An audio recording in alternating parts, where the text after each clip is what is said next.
అందరికీ praise lord. ఈరోజు దేవుని వాక్యము కీర్తనలు 16:11. జీవ మార్గంలో నీవు నాకు తెలియజేసేదవు, నీ సన్నిధిని సంపూర్ణ సంతోషం కలదు, నీ కుడి చేతిలో నిత్యము సుఖములు కలవు.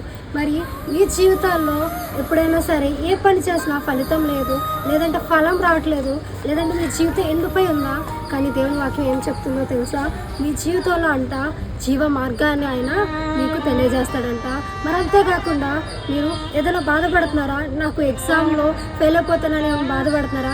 లేదంటే నా యొక్క కష్టం ఎలా తీరుతుందని మీరు బాధపడుతున్నారా?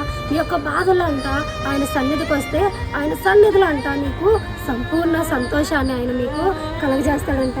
మరి ఆయన కుడి చేతులు అంట మీకు నిత్యము సుఖం కలదంట.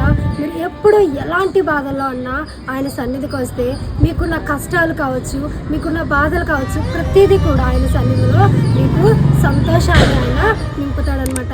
ఈ చిన్న వాక్యం దేవుడికి నచ్చింది కాక.